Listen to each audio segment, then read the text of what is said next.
저기 불려가며 돌아와도 돌아온 게 아니야. 선배는 떨리는 목소리로 속삭였습니다.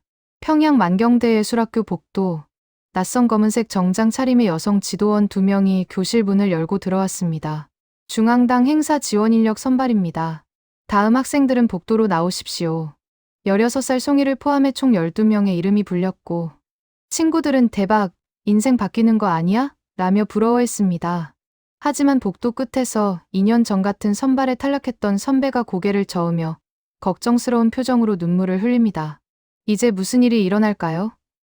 이제 16살 송이의 미래는 어떻게 되는 걸까요? 지금부터 북한의 충격적인 사실을 이야기하겠습니다. 구독과 좋아요로 응원 부탁드립니다. 2017년 겨울, 평양 순안공항. 세관원들이 얼어붙습니다. 화물창고에서 쏟아진 박스들 전부 여성용 속옷이라 적혀 있고, 총액 38억 원. 누가? 왜? 이렇게 많은 속옷을? 검역 담당자가 떨리는 손으로 중앙당에 보고합니다. 그날 밤, 평양 시내 곳곳에서 검열팀 차량이 움직이기 시작합니다. 동시각, 한 예술학교 기숙사에서 17살 소녀가 흔적도 없이 사라집니다. 침대는 깨끗이 정리되어 있고, 짐은 하나도 없고, 담임은 전학 갔다고만 말합니다. 며칠 뒤, 같은 학교 복도에 또다시 선발 공고가 붙습니다. 중앙당 예술지원조직 신규 선발.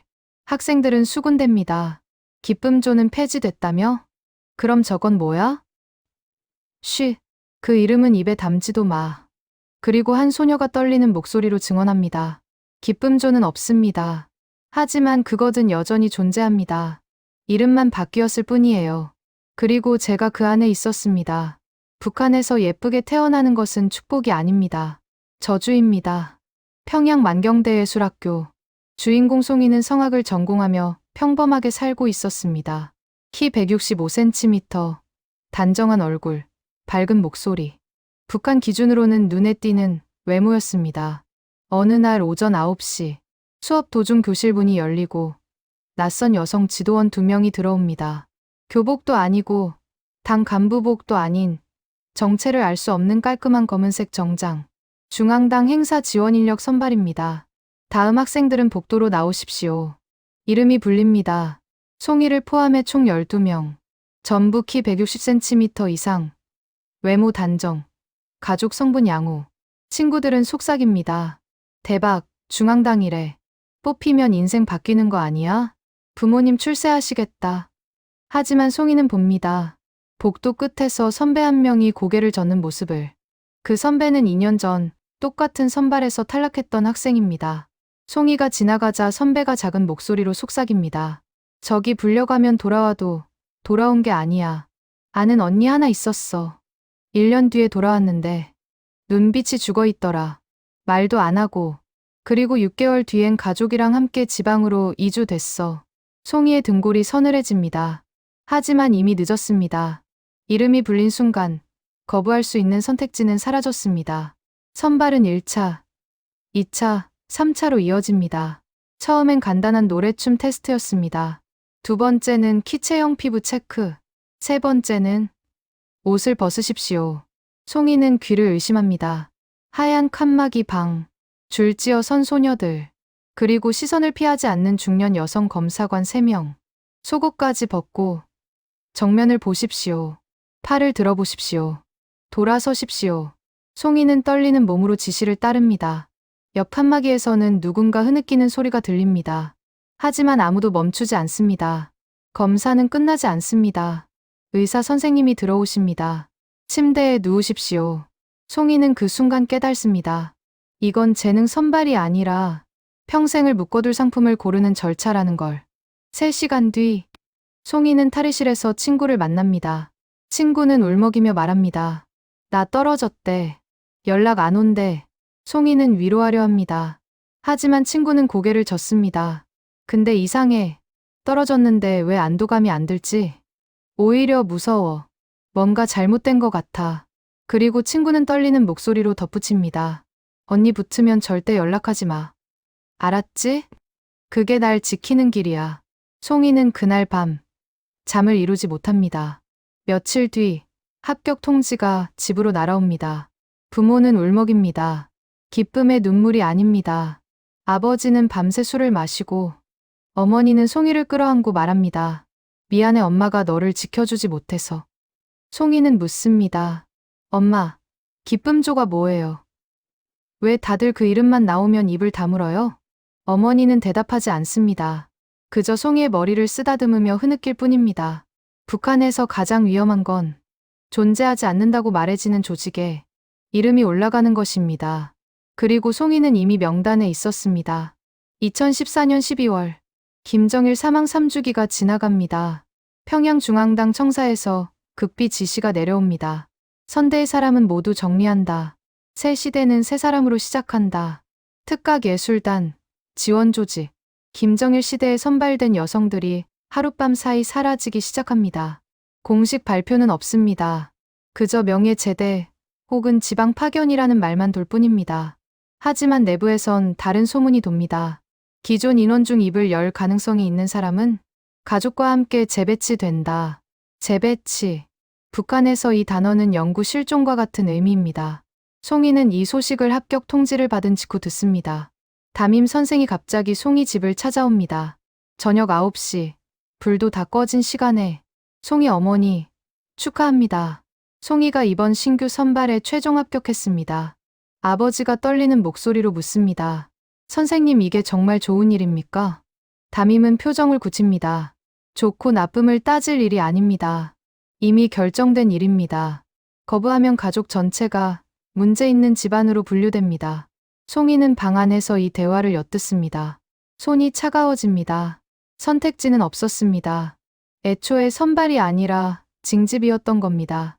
며칠 뒤, 송이는 같은 합격자 소녀들과 모입니다. 총 30명, 전부 1618세. 한 소녀가 속삭입니다. 너희 듣고 오지 않았어? 작년에 뽑혔던 언니들 다 어디 갔는지 아무도 몰라. 다른 소녀가 긴장한 목소리로 답합니다. 쉬, 그런 얘기 하지 마. 우리도 듣고 있을 수 있어. 그 순간 문이 열립니다. 중년 여성 관리원이 냉정한 표정으로 들어옵니다. 여러분, 축하합니다. 오늘부터 여러분은 공화국의 꽃입니다. 하지만 명심하십시오.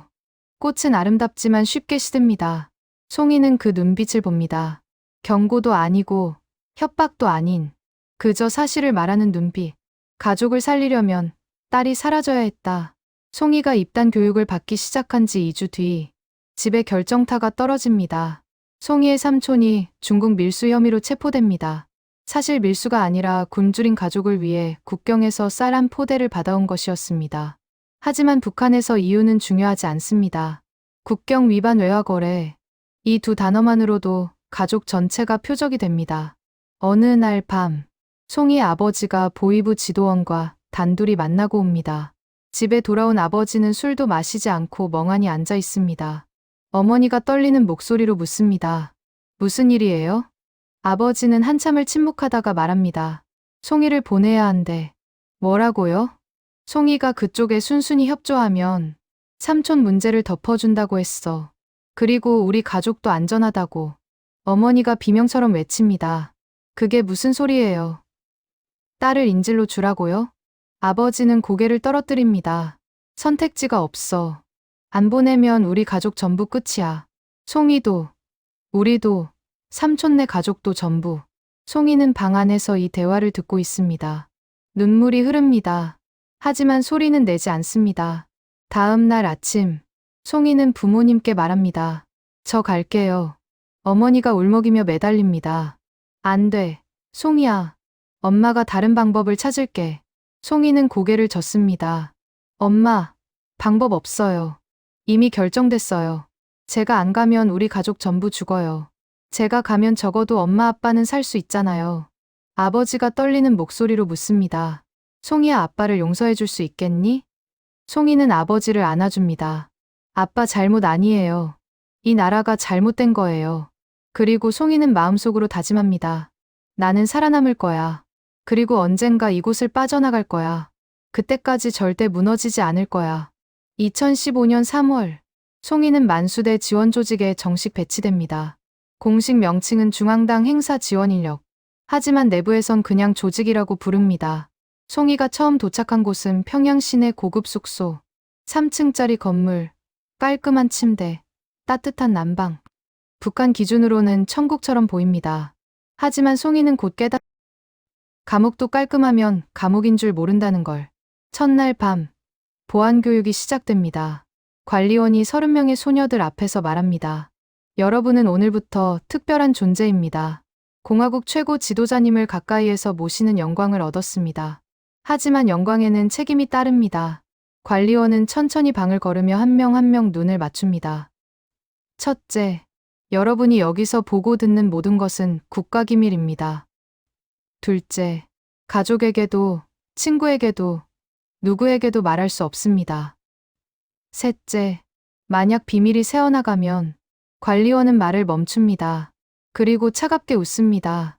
여러분뿐 아니라 가족 전체가 재배치됩니다. 송이의 등골이 서늘해집니다. 다음 날부터 그 일이 시작됩니다. 겉으로는 행사 지원한대 예술 공연처럼 보입니다. 하지만 실제로는 새벽 2시까지 이어지는 연애 대기, 술 따르기, 노래 부르기, 웃어주기, 특정 인물들과의 특별 접대. 송이는 처음엔 거부하려 합니다.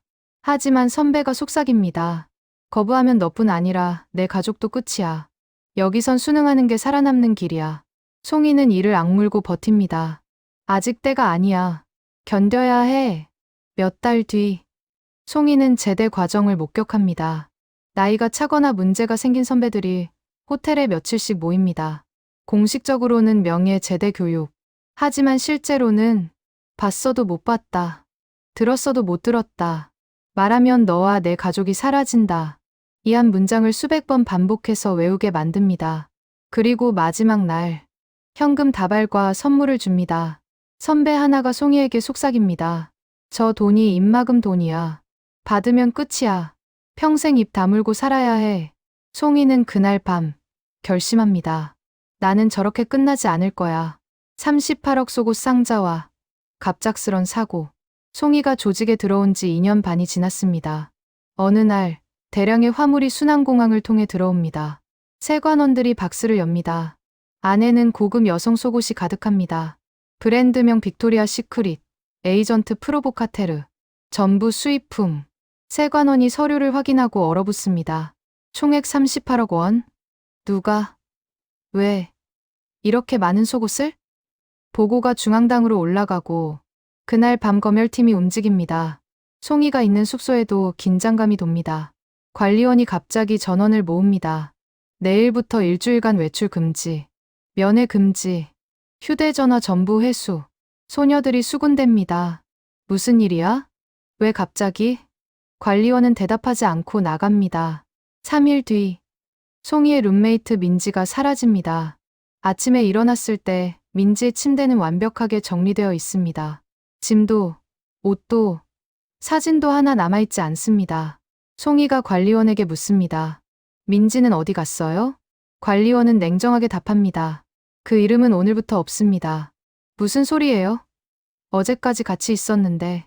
관리원은 송이를 똑바로 쳐다봅니다. 다시 묻지 마십시오. 그 사람은 애초에 존재하지 않았습니다. 송이는 그날 밤 잠을 이루지 못합니다. 민지가 무슨 잘못을 했길래?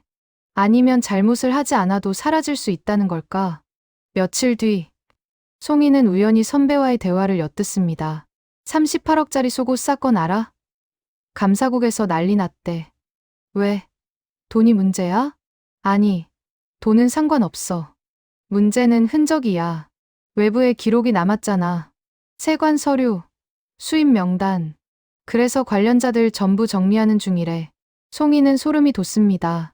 민지는 그저 기록에 남았다는 이유로 사라진 걸까? 송이는 깨닫습니다. 여기서 가장 무서운 건 외부의 시선이 아니라 내부의 정리라는 걸. 그리고 송이는 결심합니다. 나도 언젠가 정리될 거야. 1년 후, 송이에게 기회가 옵니다. 조직 내부에서 해외 파견 후보 명단이 돕니다. 목적지 중국 단동, 북한 식당 지원 인력. 공식적으로는 외화 벌이 사업. 하지만 송이는 압니다. 해외로 나가면 감시는 여전하지만 틈이 생긴다는 걸. 송이는 지원합니다. 심사를 통과합니다. 관리원이 송이를 부릅니다. 송이 동무, 중국 파견이 확정됐습니다. 하지만 명심하십시오. 해외에서도 공화국의 눈은 당신을 지켜보고 있습니다. 만약 배신하면 송이는 고개를 숙입니다. 알고 있습니다. 가족이 위험해진다는 것도 알고 있습니다. 관리원은 만족스럽게 고개를 끄덕입니다. 송이는 단동에 북한 식당에 배치됩니다. 감시는 여전히 삼엄합니다. 식당 지배인, 보위부 파견원, 동료들까지 전부 서로를 감시합니다. 하지만 송이는 한국 손님들을 만납니다. 처음엔 긴장했습니다. 하지만 대화를 나누면서 송이는 깨닫습니다. 이 사람들은 자유롭게 말하고, 웃고, 꿈꾸는구나. 한 한국인 손님이 송이에게 묻습니다. 북한은 어때요? 살기 좋아요? 송이는 웃으며 대답합니다. 네, 좋습니다. 하지만 마음속으로는 외칩니다.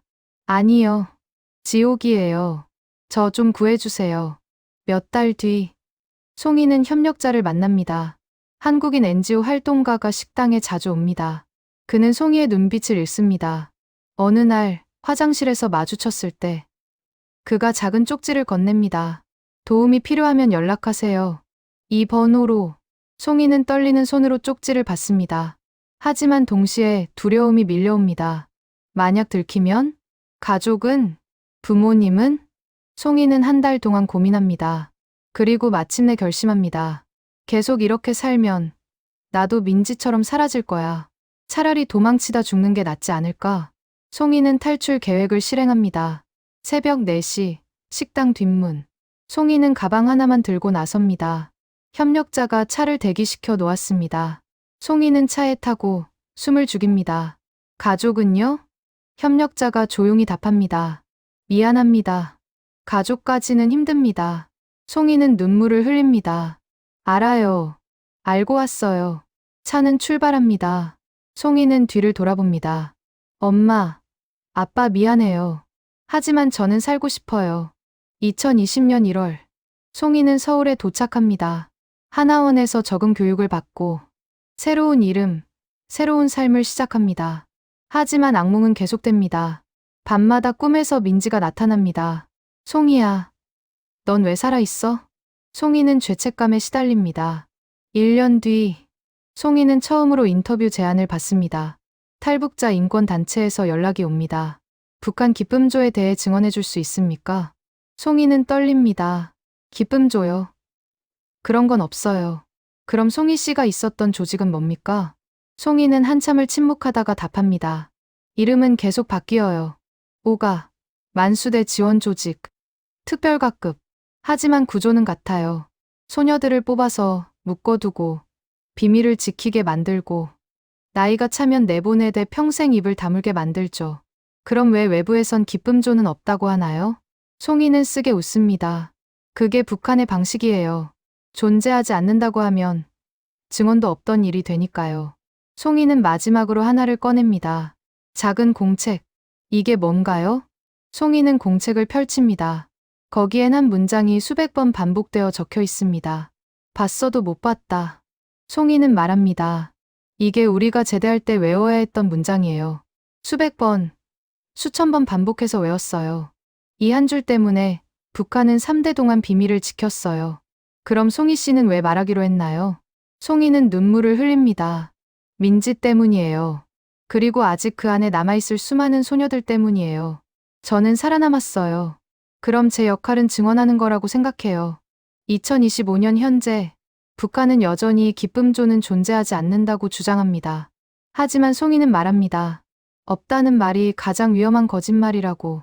그리고 이 증언이 계속되는 한, 진실은 사라지지 않습니다.